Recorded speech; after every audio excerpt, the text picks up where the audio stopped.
Halo anak-anak ibu, selamat kembali lagi dalam Aktif Belajar. Jadi kali ini kita masih mengadakan pelajaran jarak jauh atau daring. Jadi untuk anak-anak ibu yang berada di rumah, selamat tahun baru untuk kita semua dan selamat belajar kembali. Anak-anak ibu, kali ini kita akan memasuki pelajaran yang baru pada bab yang baru dalam materi bahasa Indonesia, yaitu berada pada bab 6, yaitu teks ulasan. Jadi anak-anak ibu silakan buka bukunya dan kamu lihat teks ulasan. Jadi di sini ibu akan menerangkan apa itu teks ulasan atau pengertian teks ulasan, ciri, struktur, jenis, dan contohnya. Anak-anak ibu sudah siap untuk mendengarnya? Ya, ibu harap sudah siap ya nak ya. Kita memasuki teks yang atau materi yang pertama, yaitu teks ulasan. Ya, berbicara mengenai ulasan, apa itu ulasan? Ulasan nama lainnya adalah resensi. Iya, jadi kata resensi sudah pernah anak-anak ibu dengar ya. Misalnya meresensi novel, meresensi buku, meresensi film, meresensi puisi dan lain-lain. Jadi apa itu resensi atau ulasan? Di sini dijelaskan bahwa resensi atau ulasan adalah teks yang berisi penjelasan atau komentar atau menafsirkan atau mereview terhadap suatu karya, baik itu drama, film, atau buku.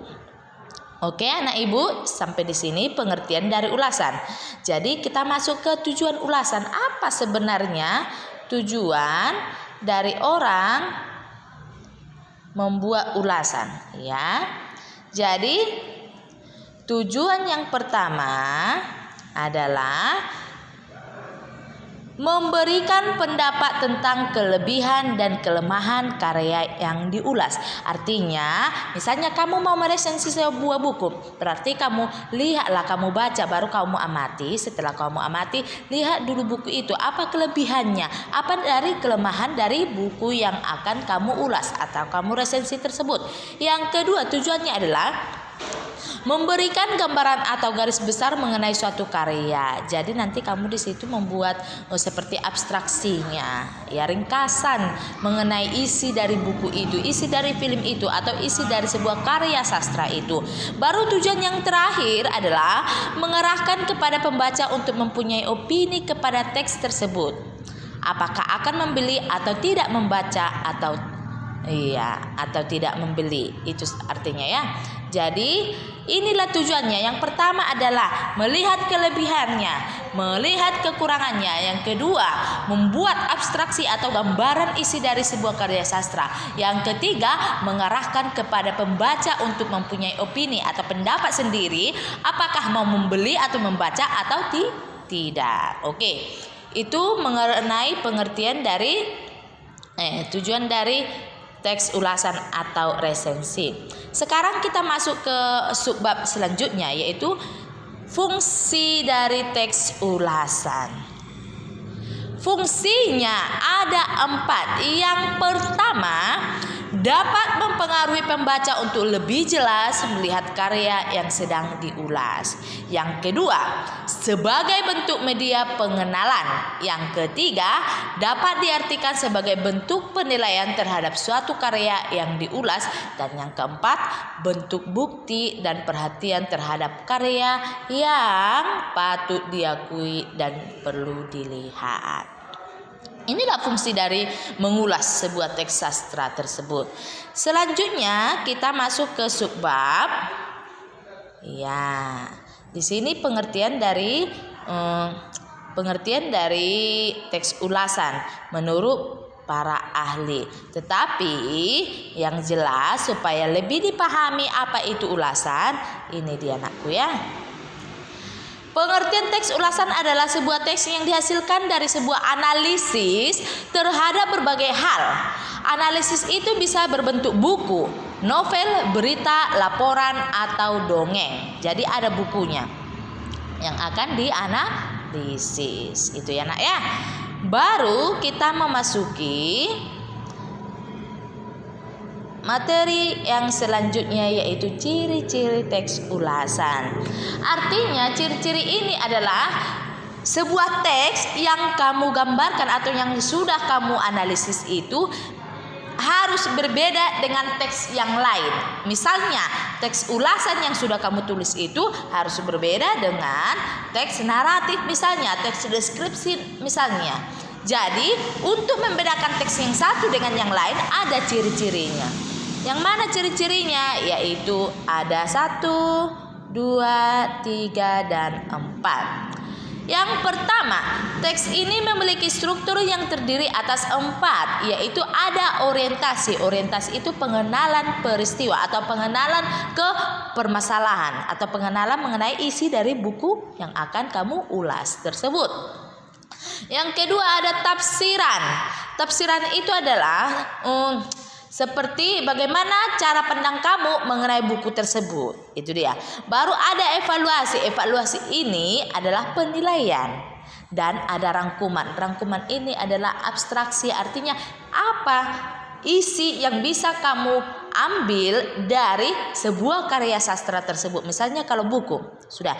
Isi dari buku itu kamu rangkumkan. Itu ya nak ya.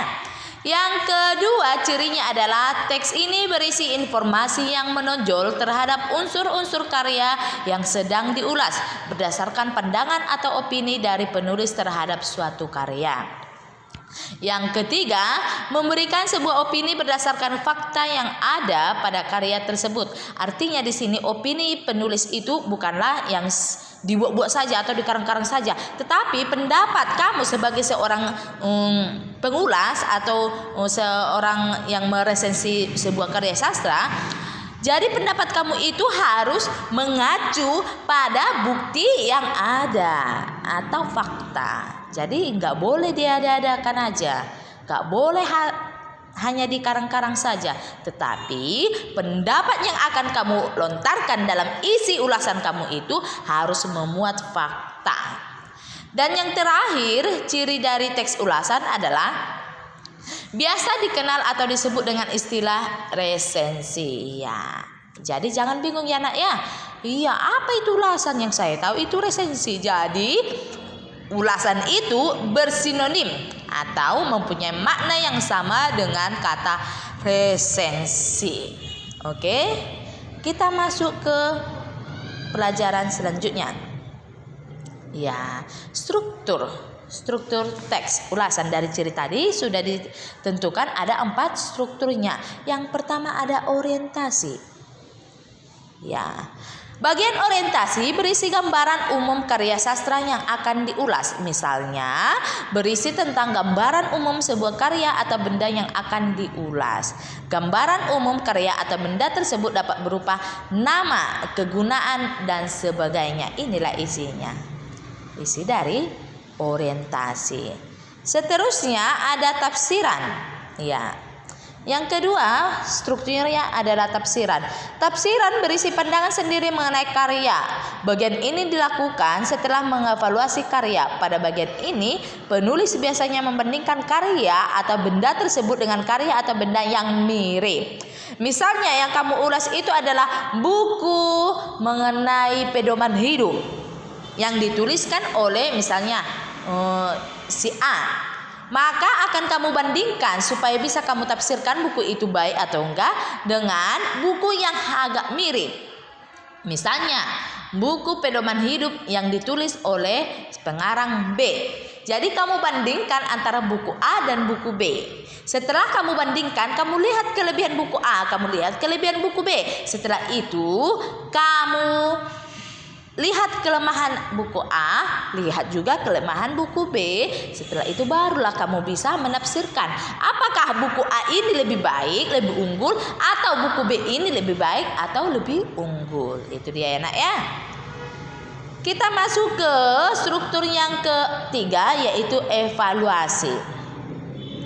Pada bagian evaluasi, penulis mengevaluasi karya penampilan dan produksi. Bagian evaluasi juga berisi gambaran tentang detail suatu karya atau benda yang diulas. Hal ini dapat berupa bagian, ciri-ciri, dan kualitas karya tersebut. Ya, dari perbandingan kamu itu baru kamu buatlah kualitasnya. Ya, baikkah, tidakkah, dan seterusnya. Oke, dan yang terakhir ada rangkuman. Iya. Pada bagian rangkuman, penulis memberikan ulasan akhir yang berisi simpulan karya tersebut. Simpulan. Jadi kamu sendiri yang menyimpulkan. Oke, itulah dia ya mengenai dari struktur teks ulasan. Yang terakhir subbab kita yaitu jenis-jenis teks ulasan. Ada dia teks ulasan informatif, yaitu memberikan informasi kepada pembaca. Ada teks ulasan deskriptif, yaitu memberikan gambaran mengenai karya sastra tersebut kepada si pembaca. Ada teks ulasan kritis, yaitu membuat komentar-komentar atau tanggapan-tanggapan mengenai karya sastra tersebut, tetapi dengan penilaian yang objektif. Ya, ada 3 ya. Oke, itulah dia. Dan kalau unsur kebahasan teks ulasan kita akan mempelajarinya pada pelajaran selanjutnya. Iya, kalau sudah mengerti, kita masuk ke contoh. Inilah adalah contoh dari teks ulasan. Ada perahu kertas. Orientasinya ini. Perahu Kertas adalah film yang diangkat dari judul novel yang sama karya dari Dewi Lestari. Kisah ini menceritakan tentang kejujuran hati, adanya perasaan yang terhalang oleh perasaan lain. Film ini dibintangi oleh artis remaja seperti Maudy Ayunda dan Adipati Dolken. Kisah di dalam film ini memang lebih banyak mengisahkan tentang cerita cinta anak remaja. Jadi ini adalah permulaan awal. Ini adalah awal. Ya kan, gambaran singkat mengenai isi dari karya sastra yang akan diulas. Gambaran singkat ya nak ya. Baru masuk ke tafsiran. Apa tafsirannya ini? Perahu Kertas adalah kisah yang menceritakan pasang surutnya hubungan antara Kugy dan Keenan. Kugy dikenalkan kepada Kenan oleh Novi dan Eko yang menjadi sahabat Kugy. Perkenalan itu terjadi saat mereka menjemput Keenan dari kepulangannya menimba ilmu di Belanda. Kisah cinta Keenan dan Kugy tidak berjalan mulus karena saat pertama kali Kugy berkenalan dengan Keenan, ia tengah menjalin kisah asmara dengan Ojos. Keenan sendiri juga sedang dekat dengan sosok gadis cantik bernama Wanda. Kendati Keenan dan Kugy saling menyukai satu sama lain, mereka tidak pernah menyatakan perasaannya satu sama lain.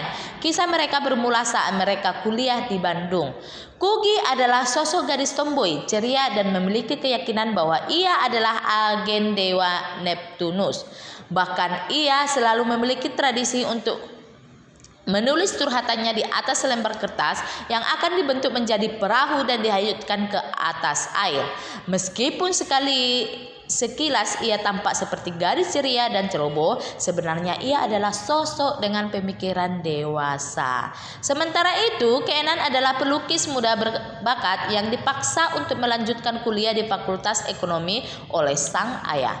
Ia bersama dengan Kugy, Noni, dan Eko menjadi geng yang kompak. Kebersamaan mereka akhirnya membuat Keenan dan Kugy saling mencintai diam-diam.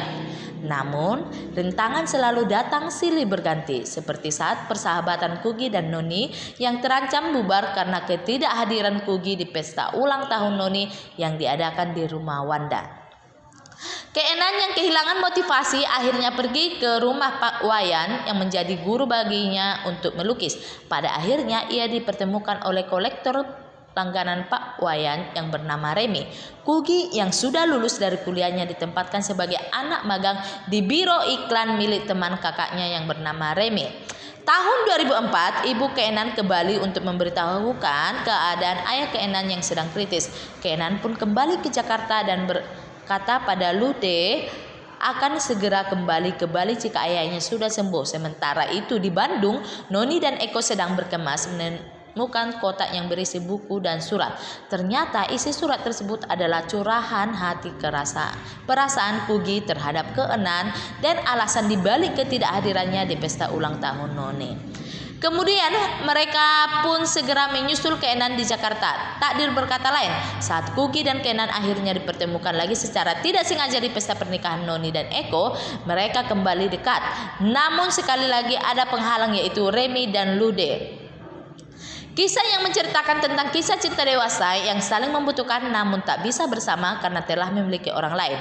Pilihan yang diambil tersebut akhirnya harus dipertanggungjawabkan dan dijalankan dengan sepenuh hati.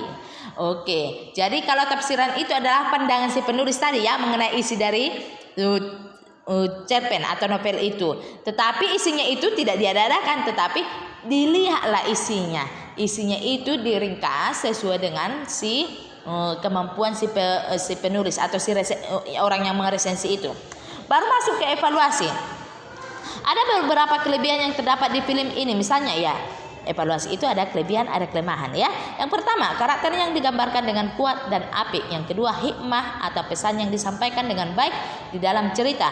Dan yang ketiga, serta penyinjiwan maksimal oleh para pemain.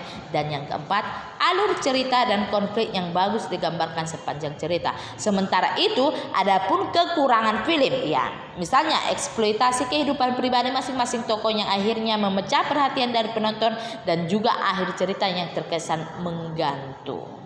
Itulah kekurangannya. Jadi dievaluasi, ada kelebihannya dimunculkan dan ada juga kekurangannya. Rangkuman, ya di rangkuman ini isi keseluruhan cerita tersebutlah. Oke, jadi inilah materi kita mengenai teks ulasan. Sebagai tugas kamu, sudah, coba kamu cari buku, sudah, atau bisa juga dari lewat internet, tulis dulu sebuah teks ulasan, ya. Kamu sertakan orientasinya, kamu sertakan tafsirannya, kamu sertakan evaluasinya, dan kamu sertakan rangkumannya. Itu saja. Kamu cuma menulis, bukan kamu yang membuat. Artinya resensi orang kamu tulis dulu ke dalam buku kamu. Artinya ketika kamu sudah menulis resensi yang sudah dibuat oleh kawan kamu atau orang-orang lain, maka kamu bisa nanti akan lebih paham apa itu dari yang pertama orientasi, tafsiran, evaluasi, dan rangkuman. Oke anak-anak ibu, sampai di sini. Selamat mengerjakan. Dadah.